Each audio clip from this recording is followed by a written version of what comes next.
Mari luangkan waktu untuk menuliskan sholawat Nabi di kolom komentar. Insya Allah bisa menjadi bukti dan saksi kecintaan kita kepada Nabi Muhammad Shallallahu Alaihi Wasallam untuk mendapatkan syafaat di akhirat kelak.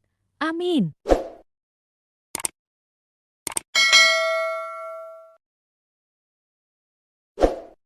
9 penghalang rezeki di rumah tangga. Jadi bahan evaluasi untuk kita. Kira-kira rumah tangga kita tuh masuk kategori ini enggak? Khawatirnya jadi bagian yang menghalangi rumah tangga kita dari rezeki yang Allah berikan. 1. Kurang bersyukur dan sering mengeluh. 2. Penghalang rezeki yang kedua, kurang bertakwa kepada Allah. Kurang apa? Bertakwa kepada Allah. Apa itu takwa, Ustadz? Takwa itu menjalankan perintah Allah, meninggalkan larangan Allah. Kunci agar rizki cepat mendekat, tingkatkan ketakwaan. Lihat rumusnya di surat At-Tolak ayat 2 dan 3. Surat apa? At-Tolak ayat 2 dan 3. Ujung ayat kedua, awal ayat ketiga. Apa kata Allah? Wa may yattaqillaha yaj'al lahu makhraja wa yarzuqhu min haitsu la yahtasib. Dan barang siapa yang bertakwa kepada Allah, maka Allah akan tunjukkan jalan keluar, dan Allah akan berikan rezeki dari jalan yang tak disangka-sangka. Berarti sekarang kalau ada yang menghambat rezeki kita, salah satunya karena ada ketakwaan kita kepada Allah yang tidak maksimal. Maka jadikan rumah tangga itu rumah untuk meningkatkan ketakwaan kepada Allah. Itu rumah tangga. 3. Yang menghalangi rezeki rumah tangga, lalai dalam sholat. Lalai dalam sholat. Ternyata bunda, teteh sayang, baiknya keluarga itu tergantung sholatnya. Baiknya rumah tangga itu tergantung sholatnya. Coba bunda buka surat Toha, surat ke-20 ayat 132. Kita bahas sedikit tafsir dan penjelasannya. Surat apa? Toha ayat 132.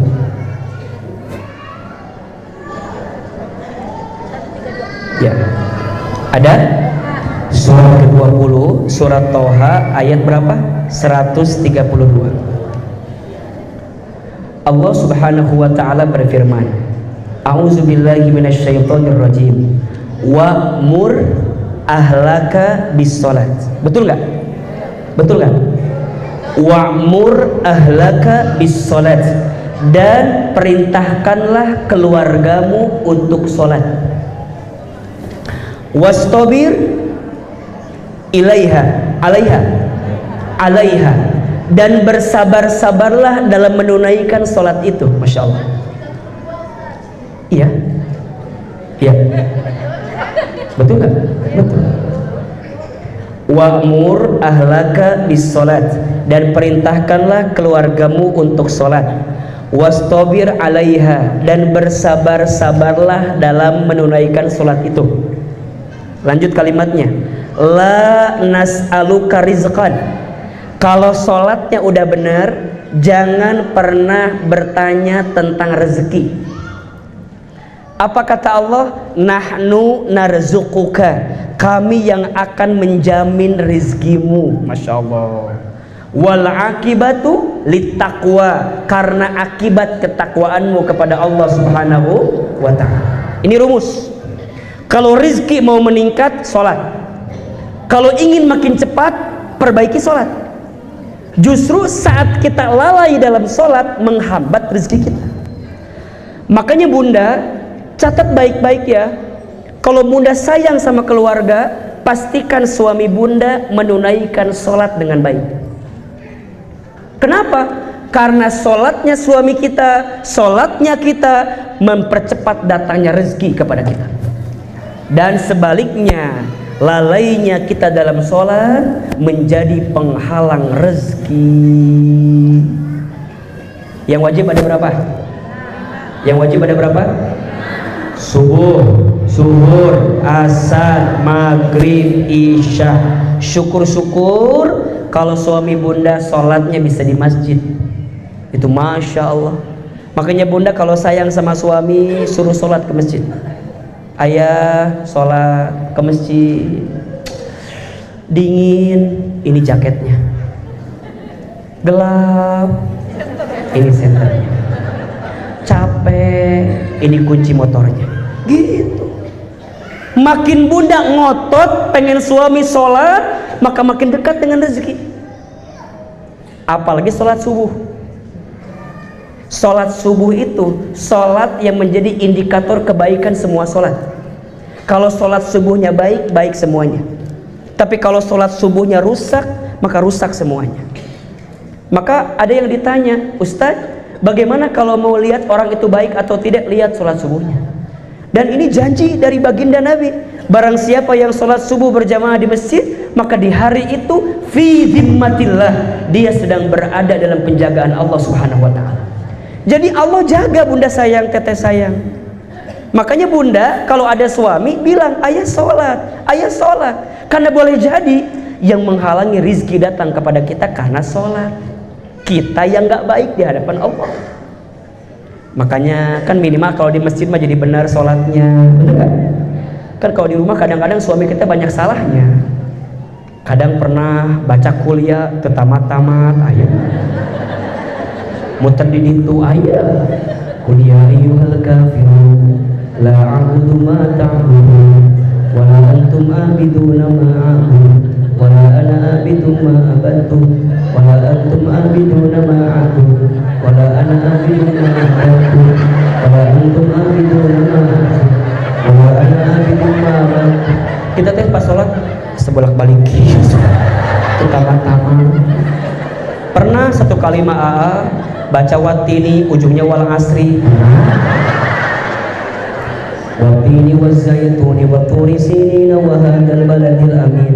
Laqad khalaqnal insana fi ahsani taqwim thumma radadnahu asfala safilin illa alladziina aamanu wa 'amilus shalihati wa tawassaw bil haqqi wa tawassaw. Perasaan tadi watini jadi wanas. Kadang baca Al-Kautsar ayat ketiga lupa, bolak-balik terus. Inna a'tainakal kautsar fasholli li rabbika wanhar. Inna a'tainakal kautsar fasholli li rabbika wanhar. Bolak-balik kesel kita teh dibisikin we innalillahi wa inna. Jadi ternyata sholat, jaga sholat, ini benar. As-sholatu imaduddin, sholat itu tiangnya. Faman aqomaha faqad aqomaddin wa man tarakaha faqad hadabaddin. Barang siapa yang tegak sholatnya, tegak agamanya. Apa bahasa lainnya? Tegak sholatnya, tegak urusan hidupnya, tegak rumah tangganya, tegak keluarganya. Tapi rusak sholatnya, maka rusak urusan semuanya. Maka wajar apa kata Nabi, inna awwala ma yuhasabu bihil abdu yaumal qiyamah as-sholat. Perkara pertama yang akan ditanya di hari kiamat adalah jika sholatnya baik, baik semua amalnya. Jika sholatnya rusak, rusak semua amal. Makanya bunda nanti kalau kita punya anak nikah sama seseorang, cari yang ahli sholat. Kalau sholat aja udah ditinggalin, apalagi kamu, apalagi kita. Betul apa betul? Maka yang ketiga, apa yang sering menghambat datangnya rezeki, salah satunya lalai dalam sholat. 4. Rezeki kita akan terhalang karena makan harta yang haram. Karena apa? Makan harta yang haram. Apa itu harta yang haram? Harta yang didapatkan karena menzolimi orang lain. Maka hati-hati, jangan nipu, jangan zolim, jangan ambil hak yang bukan kita, jangan ambil harta riba. Kenapa? Karena itu menghambat datangnya rezeki untuk kita. Apa kata Nabi? Tidak akan pernah tumbuh daging dari harta yang haram. Nauzubillah. Bahkan kalau bunda ditanya, apa di antara faktor yang membuat doa tidak dikabulkan? Salah satunya karena ada harta haram yang kita makan. Maka bunda sama suami selain nanya berapa gajinya, tapi tanya juga dari mana ya gaji ini, gimana cara kerjanya ya. Jadi kalau bunda suami pulang bawa uang banyak, jangan seneng dulu, tanya dari mana, gimana caranya. Ini penting. Berapa banyak di antara kita yang sibuk dengan jumlah tapi lupa dengan berkah. Padahal yang paling penting apa? Berkah. Sedangkan jumlah, mohon maaf, sampai kapanpun tidak akan pernah puas kalau melihat jumlah. Bunda pernah nggak ngerasa begini? Banyak, tapi seakan-akan rasanya tuh nggak ada. Pernah nggak? Itu kok uang teh banyak gitu, tapi kayaknya keluar cepat gitu, cepat.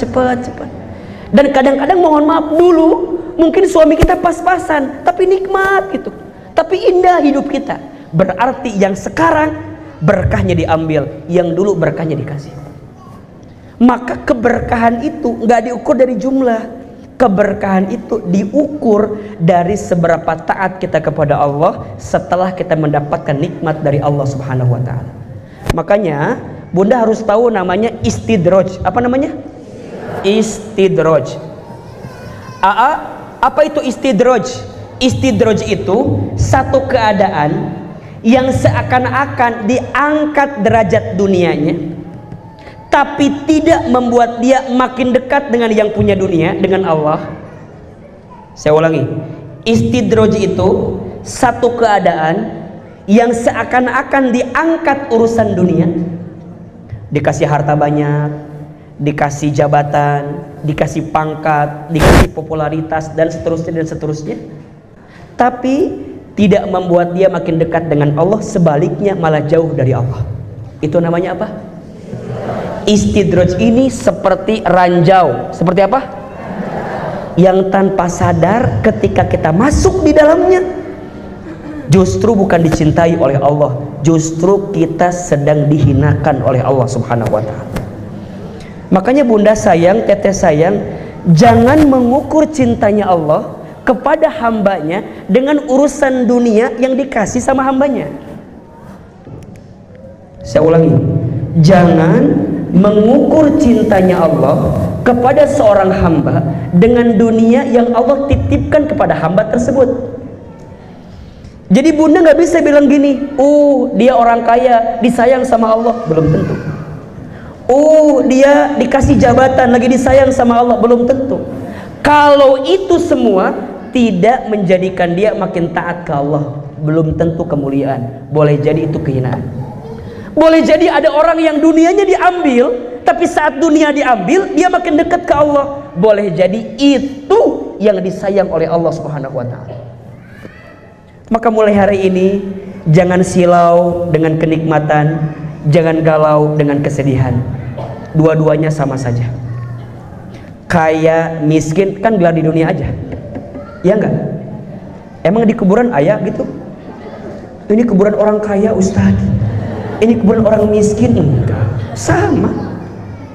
Kaya, miskin, terkenal, hebat, keren, dunia aja. Setelah itu mah kan enggak ada. Berarti ini poin.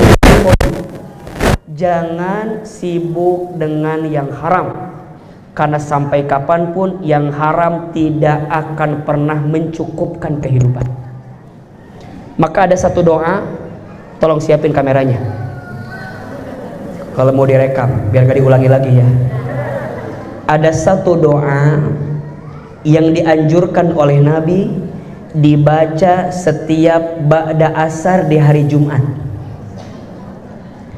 Doa yang dianjurkan oleh Nabi untuk dibaca ba'da asar di hari Jumat. Doa ini agar kita mendapatkan keberkahan dalam urusan rezeki. Apa doanya? Bismillahirrahmanirrahim. Allahumma kfini bihalalika an haramika wa aghnini bifadlika amman siwaka. Ahilman sekali, bunda teteh sekali, Allahumma kfini bihalalika an haramika wa aghnini bifadlika amman siwaka. Perhatikan terjemahannya. Allahumma kfini, ya Allah cukupkan aku, bihalalika dengan yang halal darimu, an haramika dan jauhkan aku dari yang haram, wa aghnini dan kayakan aku, bifadlika dengan karuniamu, amman siwaka daripada aku bergantung kepada selain dirimu. Saya ulangi. Allahumma kfini, ya Allah cukupkan aku, bihalalika dengan yang halal darimu, an haramika dan jauhkan aku dari yang haram darimu, wa aghnini dan kayakan aku, bifadlika dengan karuniamu, amman siwaka daripada aku bergantung kepada selain dirimu. Coba di doa ini kita minta apa? Cukupkan dengan yang apa? Halal. Jauhkan dari yang, berarti ini rumus. Yang halal pasti cukup, yang haram tidak akan pernah. Berarti faktor yang keempat, mengapa rezeki itu terhalang? Jawabannya karena sibuk makan harta haram.